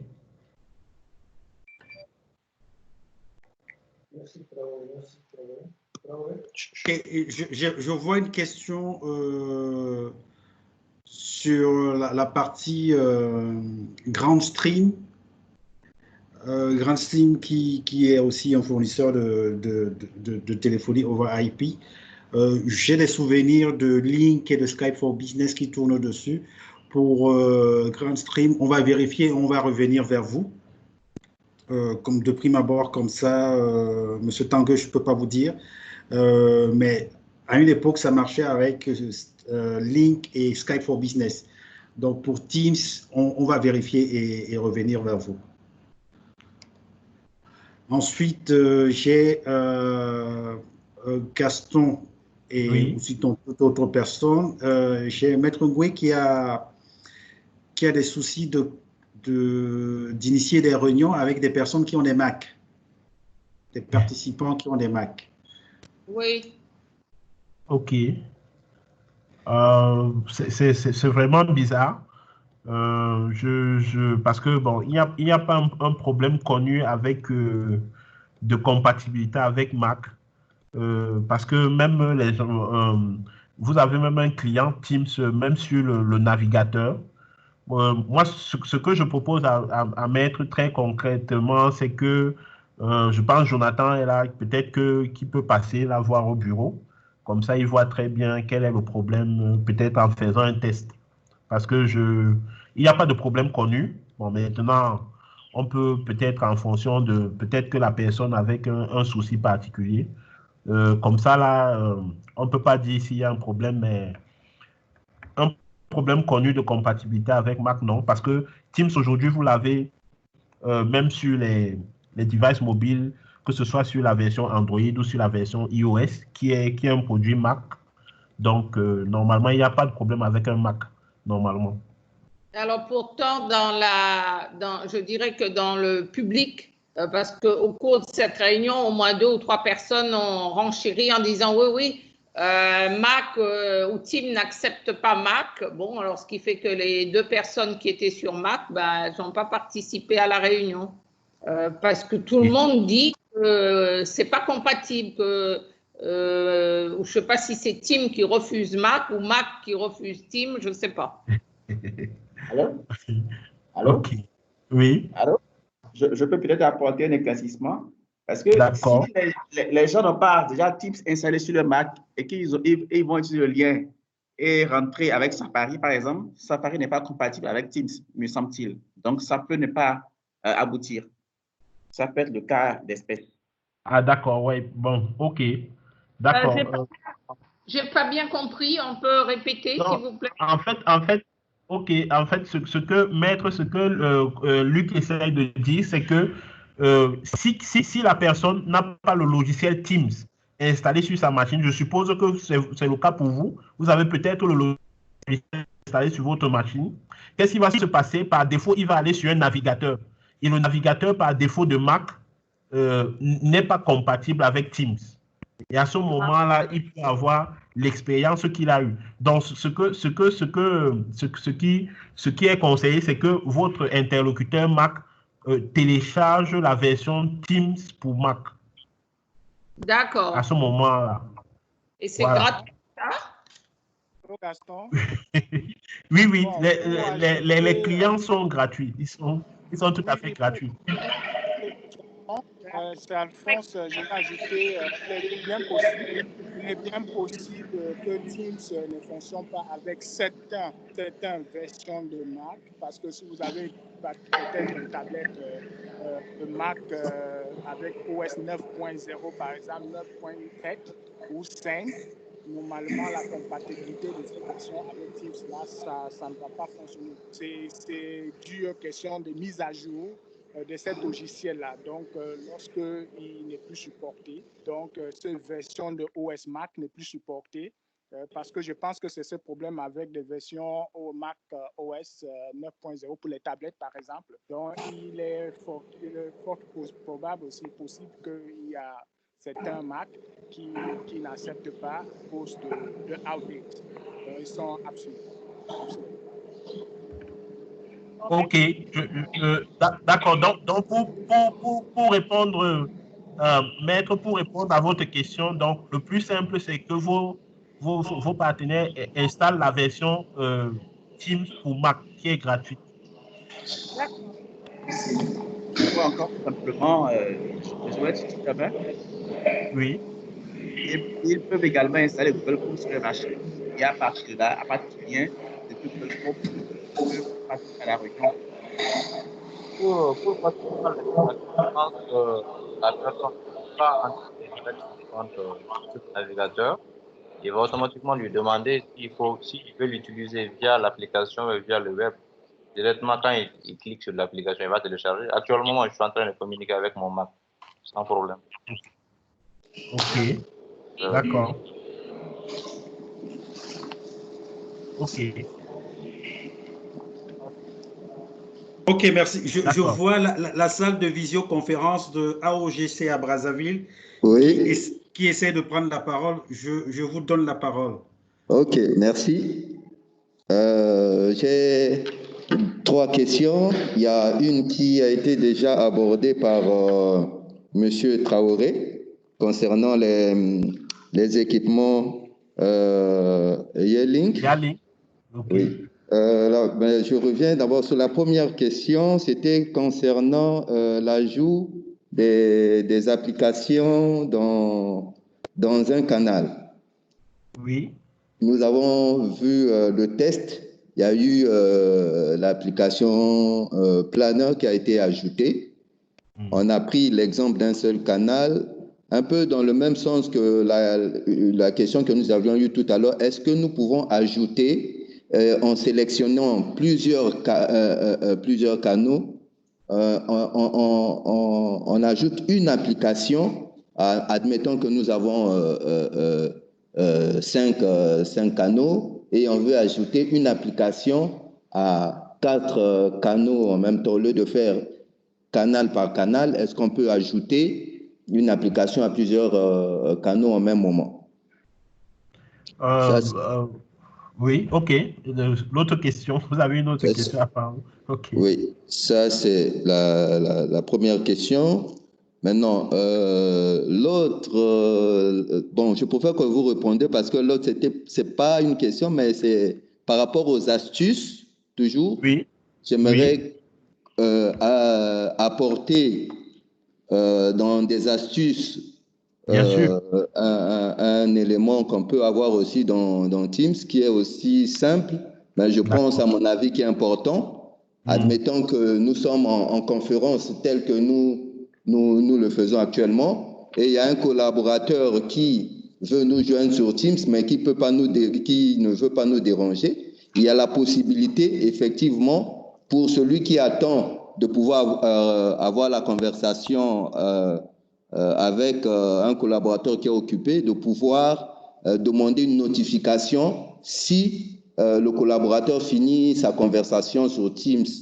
Automatiquement, il peut avoir une notification qui lui dira que le collaborateur est disponible et voilà. Donc, c'est tout simple en allant sur le collaborateur qui est en conversation. Qui est occupé. Qui est occupé. Donc, sur les 3 points, vous cliquez et puis vous sélectionnez d'activer la notification. Et après, vous aurez une notification quand la personne sera, le collaborateur sera libre, afin que vous puissiez, voilà. Donc, ça, c'est... Très bonne astuce. Tout à voilà. fait. Très bonne Maintenant, comme je suis voisin de ST Digital, je pense que, bon, on aurait... C'est mon voisin immédiat. Donc, excusez-moi, moi, c'est M. Roland Poussa, parce que, bon, nous sommes connectés. Au moment où la conférence a commencé, on était déjà en plein travail. Donc, nous sommes connectés dans notre salle de conférence. Voilà pourquoi vous voyez que il n'y a pas le nom d'un utilisateur, mais c'est le nom salon visioconférence de la salle AOGC de Brazzaville. C'est de Brazzaville. Donc, voici les 3 éléments. Le premier, c'était sur Yearlink. Et j'aimerais apporter sur Yearlink, en fait, les versions que nous avons, ce sont des versions, si vous avez une version Android mise à jour, il y a la possibilité, effectivement, de télécharger Teams sur l'Android et de configurer avec votre mail. À ce moment, vous pouvez faire... donc, voilà à peu près ce que je devais apporter par rapport à... OK, d'accord. Merci, M. Mboussa. Vous avez parlé de... je vais répondre à la question. Sur sur les applications dans les canaux. C'est-à-dire, est-ce qu'il y a la possibilité d'adjoindre une application à plusieurs canaux à la fois? Ce n'est pas encore possible actuellement.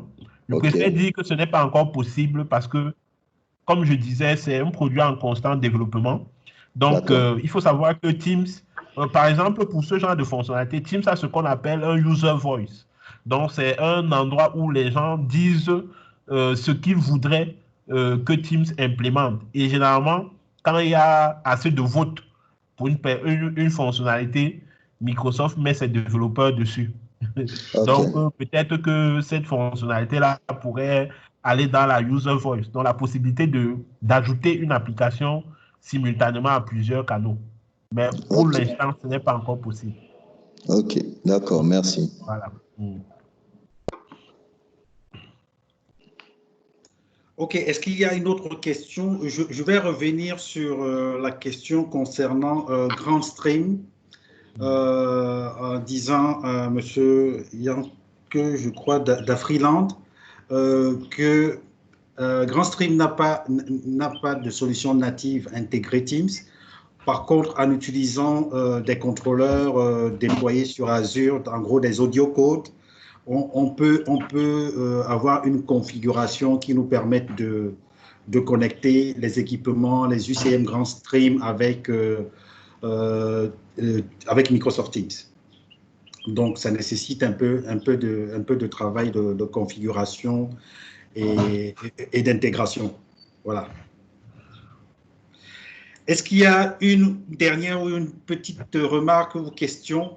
Je vous rappelle le questionnaire d'évaluation et de satisfaction a été partagé sur le chat par M. Lavina. Vous avez, pour retenir les bonnes pratiques, j'espère, retenu les bonnes pratiques, mais aussi retenu les différentes astuces partagées par mon acolyte Gaston. Je voudrais remercier M. Traoré depuis le Mali pour les différentes questions et suggestions, mais aussi recommandations. Et nous reviendrons vers vous par rapport à l'intégration des solutions Yearlink. Maître Ngoué, je pense que Jonathan pourra repasser vous assister et assister vos partenaires sur la partie Mac pour vous apporter toutes les solutions possibles. À Freeland, Grand Stream, on peut faire de l'intégration à partir des audiocodes intégrés à Azure. Et M. Kosoko, on reviendra vers vous sur la partie intégration Forms et Planner. Pour les autres questions, les réponses ont été apportées. Je ne sais pas si quelqu'un a une dernière question. Oui. Je voulais savoir quelle utilisation on peut faire de Teams Live. Je ne sais pas si c'est bien le nom. Microsoft Teams Live. Oui, Teams Live. Quelle utilisation on peut en faire? Microsoft Teams Live Event. Gaston, je te laisse la prime. OK. Bon, ce qui a posé la question, c'est Luc, toujours? Oui, c'est moi. Oui, c'est Luc. OK. En fait, effectivement, chez Microsoft, vous avez deux modes de réunion ou sur Teams. Vous avez ce mode de réunion-ci, qu'on appelle, c'est la réunion classique, et vous avez ce qu'ils appellent les live events. Donc, votre question porte sur les live events. Les live events, c'est généralement un peu, Microsoft dit que c'est adapté pour les grands événements où il y a genre 10 000 personnes et c'est de la communication un à plusieurs. Donc, généralement, dans un live event, les gens ne pourront pas poser les questions comme on est là. Ils pourront juste peut-être taper sur un chat. Ça peut être aussi adapté dans un contexte peut-être de formation. On peut dire comme ça. Donc, mais c'est exactement comme une réunion avec une interface qui est un peu légèrement différente. C'est-à-dire que dans un live event, vous qui êtes le présentateur, vous avez par exemple une interface dont vous choisissez ce que vous envoyez à l'écran. Je ne sais pas si vous voyez.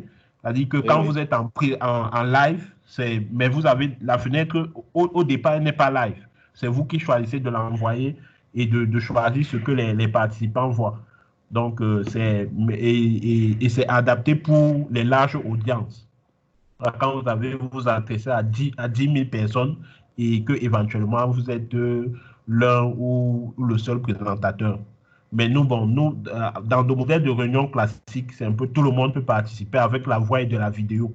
Voilà. Donc, par exemple, alors que sur le live event, c'est juste du texte. Donc, c'est de la communication un à plusieurs, alors que dans ce modèle, nous sommes dans un modèle de communication plusieurs à plusieurs, quoi. Donc, voilà. Voilà un peu. Donc, si vous voulez faire, peut-être, si vous avez un meeting de parti politique, voilà, ça peut être adapté dans ce contexte-là, ou dans le contexte de la formation. D'accord, je vois. OK. Et une dernière question. Je crois que ça a été abordé, mais je n'ai pas bien entendu. Lorsqu'on crée les équipes, ça génère, je peux dire, un mail par équipe. Quelle utilisation on peut en faire? Est-ce qu'on peut envoyer un mail, là, dans ce cas, à tous les membres de l'équipe? Non, c'est plutôt les canaux. Les équipes, en fait, c'est les canaux. Oui. Donc, parfois, imaginez que vous avez... par exemple, si vous faites une intégration poussée, imaginez que vous avez, par exemple, une direction des achats, d'accord, qui est un canal qui est réservé aux achats. Ils peuvent très bien configurer les demandes des fournisseurs qui tombent directement dans le canal des achats. Vous voyez un peu ce que je veux dire? Oui.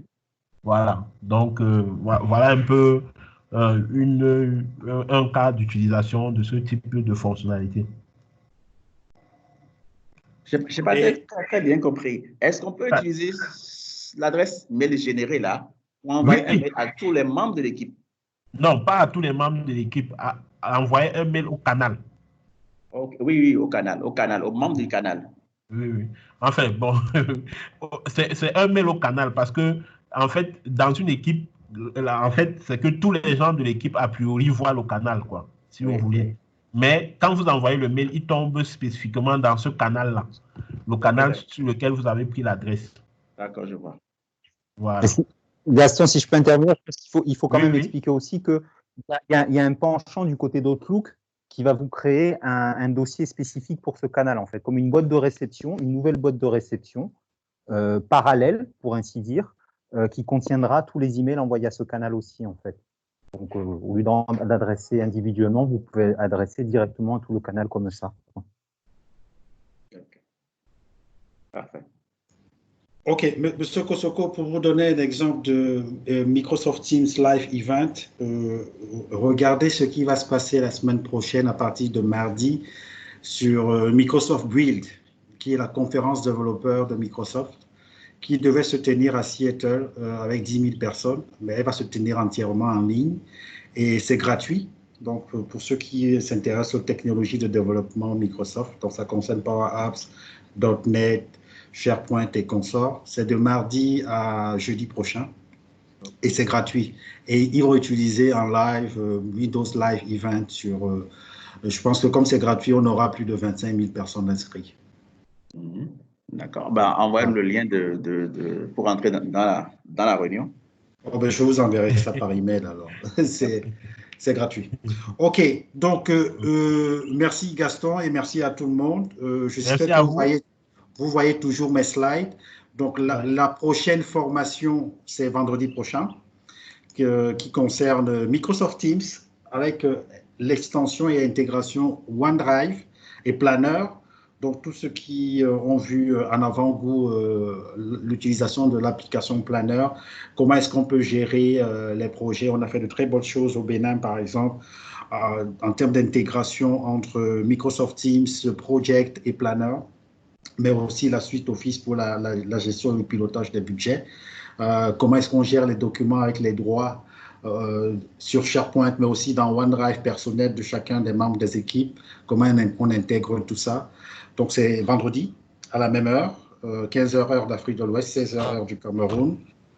Et la semaine prochaine, le 22, nous aurons une session destinée aux responsables informatiques, au DSI et à toute autre personne qui est intéressée par comment fonctionnent les projets dans les DSI, quels sont les projets à mettre en place pour les reprises d'activité pour la DSI.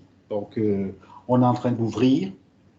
On est en train de retourner au bureau. Qu'est-ce qu'il faut mettre en place? Qu'est-ce qu'il faut fermer? Comment il faut revoir les budgets? Sur quoi est-ce qu'il faut mettre la priorité par rapport à la nouvelle normalité dans laquelle nous sommes en train de rentrer ou dans laquelle nous sommes en train de nous adapter. Donc, voilà les 2 prochaines dates. Il y en a d'autres qui vont arriver. Après ça, ce sera orienté Power Apps et reporting, je crois. Donc, Microsoft Teams, OneDrive et Planner vendredi prochain et la semaine d'après, reprise d'activité, quel projet pour la DSI. Merci pour votre attention, pour votre attendance. Une dernière question, s'il vous plaît. Oui. Toujours M. Traoré de Bamako. Est-ce qu'il est possible de changer de domaine tout en conservant les données? Est-ce qu'il est possible de changer de domaine tout en conservant les données? Parce que moi, en voulant créer le compte, pardon? En voulant créer le compte, je l'ai essayé avec un autre nom de domaine il m'a déjà dit que... Je n'ai pas suivi la question.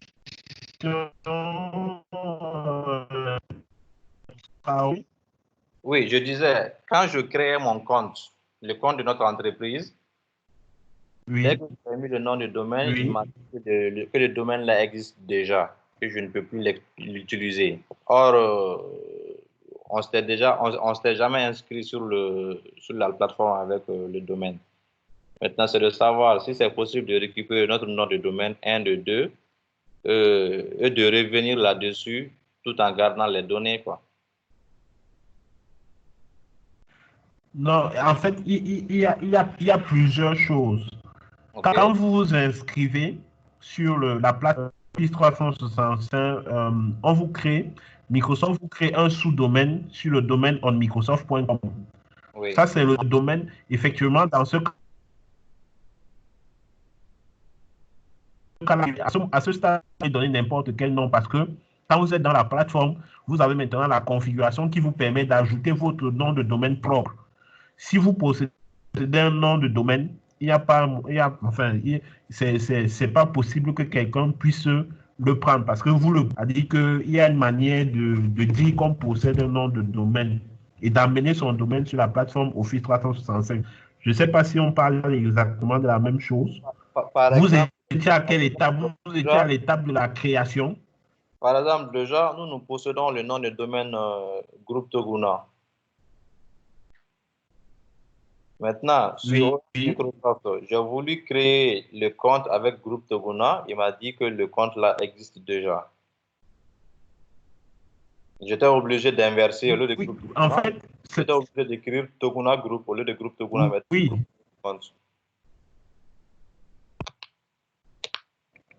Ok, d'accord.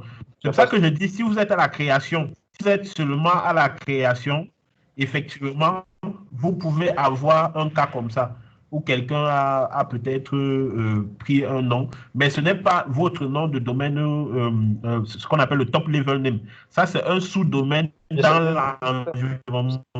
C'est-à-dire que si moi, je prends votre nom de domaine, je peux aller le créer. C'est un système de premier arrivé, premier servi. Oui, mais ce qui m'embête un peu. Vous pouvez donc faire comme vous avez dit là, c'est-à-dire que vous avez inversé, mais ça. Ce qui m'embête un peu, c'est que quand je fais la création, quand j'essaie d'organiser une réunion, et il faut que je rentre dans chaque compte, créer une redirection vers leur mail professionnel pour qu'ils puissent recevoir les notifications par mail. Parce qu'avec le Toguna Group, ils ne pourront pas recevoir de notifications. Or, nous utilisons le groupe Toguna. Alors, vous parlez des mails, des trucs gratuits, des tenants gratuits, c'est ça? En fait, je m'explique clairement. Tout de suite, quand je veux créer une réunion tout de suite, au niveau des participants, je mets l'adresse de la personne, je mets mohamed@togunagroup.onmicrosoft.com. Sachant bien que ça, ce n'est pas mon mail professionnel. Mon mail professionnel, c'est mohamed@grouptoguna.com. Moi, je ne vais pas recevoir de notification dans mon mail comme quoi il y a une réunion qui se tiendra tel jour. Exactement. J'étais obligé de rentrer dans mon compte mohamed@togunagroup.onmicrosoft.com, créer une redirection, un transfert vers mon mail professionnel pour qu'à chaque fois que je vais recevoir des notifications, qu'il les redirige vers mon compte professionnel. D'accord. Bon, j'aimerais savoir. Et vous ne voulez plus que ça marche comme ça? Hein? Vous ne voulez plus que ce soit le cas? Voilà. J'aimerais savoir si c'est possible de récupérer, de reprendre la création avec groupetoguna.com. Comme ça, il n'y aura plus question de faire ces manipes-là, quoi. Mais tout en conservant les données. Ok, je pense, Traoré, pour bien adresser cette question, on peut le faire hors webinaire.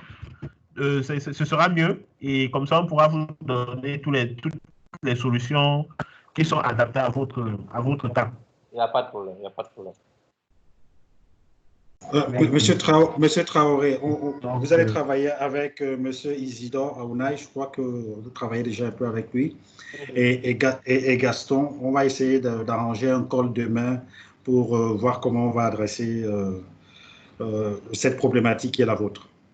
Isidore, je ne l'ai pas vu en ligne, il est présent? Je ne sais pas tous ceux qui sont en ligne. De toute manière, on revient vers vous avec un créneau horaire demain et on pourra échanger dessus. D'accord, ça me ferait plaisir. Actuellement, c'est un peu pénible pour moi. Ok, il n'y a pas de souci. Merci beaucoup, merci Gaston, merci à tout le monde. Nous étions environ une soixantaine pendant le call. Merci et rendez-vous vendredi pour la session. N'oubliez pas de remplir le questionnaire de satisfaction et je vous souhaite une bonne fin de journée de travail et une bonne soirée. Merci. Merci. Merci. Merci.